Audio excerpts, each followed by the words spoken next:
You had a 3-year investigation that you worked on. Yeah, that was a human trafficking case that I did with someone from Homeland Security Investigations. Okay, and what was that like? Take me through some of that story. You had a 3-year investigation. That actually started with the one I told you, the girl, the music video. That's how it started.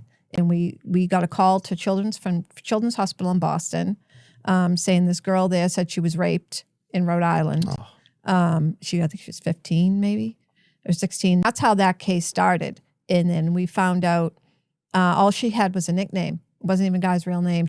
So all she has a nickname, and we kind of worked backwards from that. Like one of the Homeland Security agents drove the girl. She's like, oh, this woman drove me to Rhode Island, but she wasn't involved, but she drove me.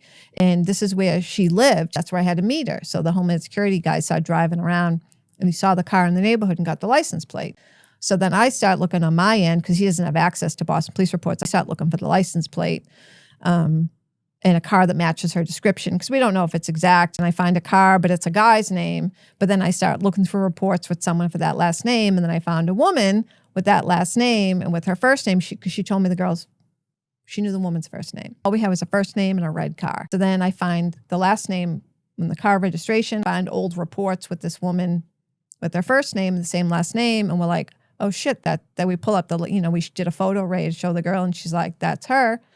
So then we start talking to her, and we end up going, it was like a spider web. So these two guys, there were two guys who pimped her out in Rhode Island, where she did get raped by some guy. The guy in Rhode Island, I got like 7 years for the rape or something, because she did not go willingly.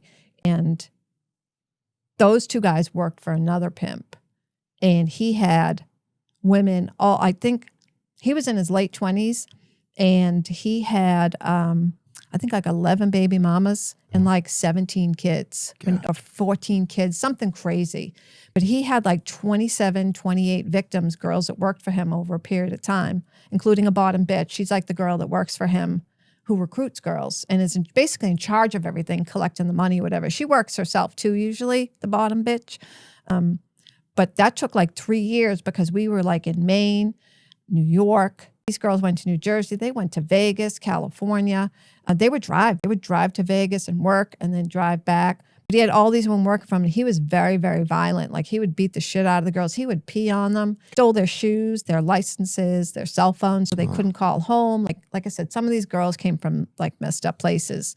And it took like 3 years to get enough people to, because every time we found somebody, we found somebody else. So he was, I think he got like 33 years in jail, because that went federal because of all the different states. That was a biggie.